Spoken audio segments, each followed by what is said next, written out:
Welcome back to the Forensics Detailing channel. Do not forget to subscribe. Do not forget about our training module. Do not forget to, what's the other one? Patreon.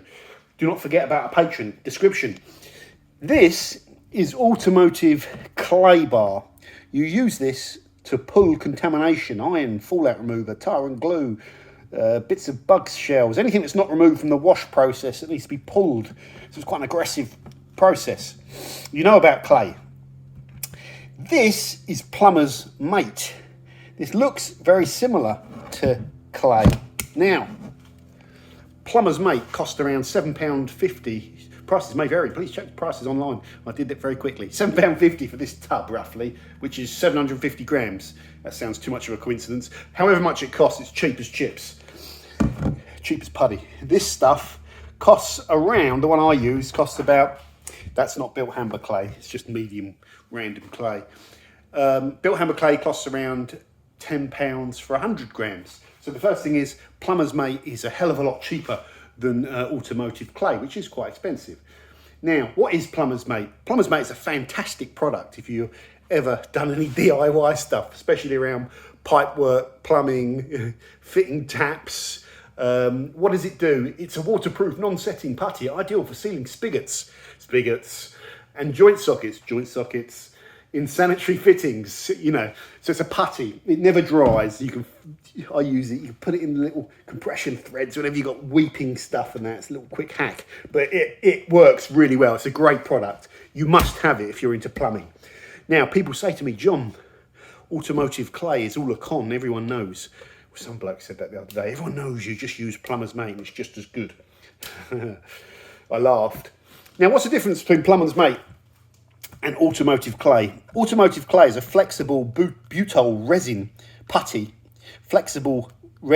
that's mixed with various forms of micro abrasives and oxides that are expensive. And the oxides create an abrasive effect and the putty scoops up, you know, any little chunks of contamination into the soft putty. So you get, it's basically like a flexible scouring pad for stuck-on contamination.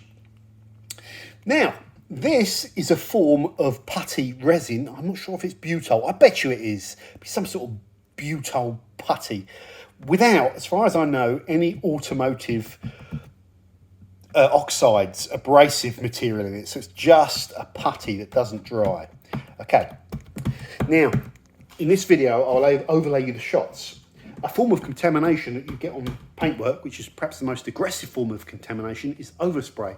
So I have covered my paint panel, my test hood, with, don't laugh, serious business, I just flicked some fine dots of Automotive touch-up paint on it and let it dry.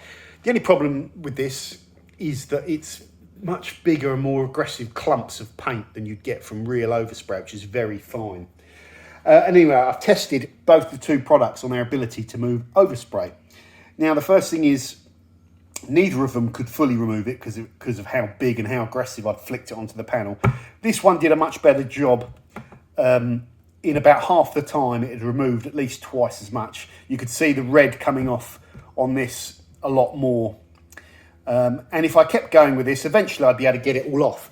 To be honest, though, it wasn't that efficient using this clay. It wasn't going great, but it was working. I'd have probably needed a mega aggressive clay like the Built Hamber Blue regular clay. That would have maybe got it. So this was doing a great job. This, on the other hand, is just way too soft. As soon as you touch it with your hands, it starts leaving bits of putty everywhere. And you're supposed to use other putty, but the problem is you can't pressure with it into the panel because it just sinks. It's like chewing gum, basically. Now, let's just be fair. I expected this to be close to rubbish, you know, not useful. It still has a slight abrasive effect, and it still kind of worked, and it was still abrading some of the paint off the surface. So it's kind of working. And on a car with light contamination, will this actually pull off other forms of contaminant like fallout and tar and glue? And the answer is it probably will, but to nowhere near the same effect as harder resin with abrasive powders in it, and this test shows that. So like, this isn't as effective, you can see it. It just seems to have some abrasive effect, but the biggest problem with this is it's like chewing gum, and it's horrible stuff to handle and hold.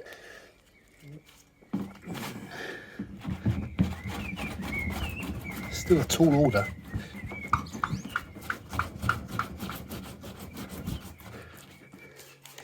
Yeah, I mean, loads more is coming off. With a tiny amount of time, compared to the amount of time I did here, this is definitely coming off. Let's just fold and do a bit more so we're doing the same amount of time. Should have put a stopwatch on, shouldn't I? Don't really need to.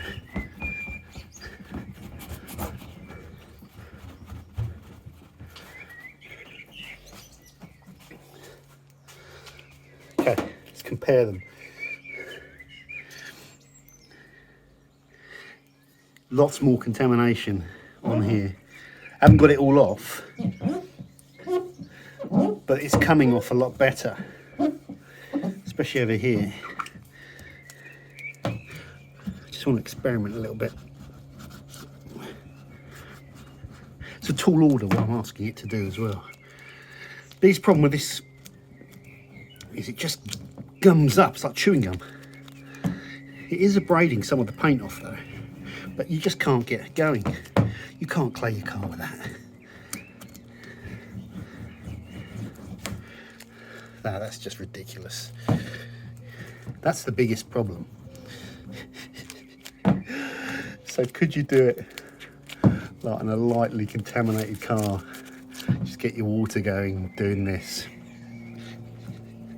It is not, in my opinion, suitable for decontaminating paintwork with. If it was, you know, I'm about to say, if it was, people would be using it. But I know there's going to be people out there that are using it because they think it works. Don't bother with this hack, guys. Don't bother with this hack. I go through and I try and look at all the hacks, and if they can save you money, I'll recommend them. You know, there's certain hacks which are kind of half usable, like using washing up liquid, like using toothpaste to do your, you know, as a kind of abrasive to do your headlights. That can kind of get you some results. But I think unless you're really broke and it's just a case of I've got some of this, I'm just going to try it as an improvised tool, don't bother with most of these hacks. There's a few of them that work. Should you use Plumbers Mate to remove contamination from your car's paintwork? No, use an Automotive clay bar from a company who you like, and you know, try a few, check for prices, and about the cheapest you're ever going to get is about £10 for 100 grams. Do not go with really cheap Chinese clay. There's some good quality Chinese clay out there actually, you know, but it's a bit more expensive. So buy clay from a company that you recognise and you trust, and if you like it and you're happy with it, carry on using it. So that's the advice for this video. Don't use Plumbers Mate. Great pipe sealant, but not a good tool for decontaminating paintwork, in my opinion. As always, let me know in the comments if you disagree and if you've been using this. I'd be surprised if there's that many people using it because it's pretty awful. It's too soft. Biggest problem. There's no abrasives in it, as we've covered. Thanks for watching. See you soon on the Forensics Detailing channel. Don't forget to subscribe. Bye now.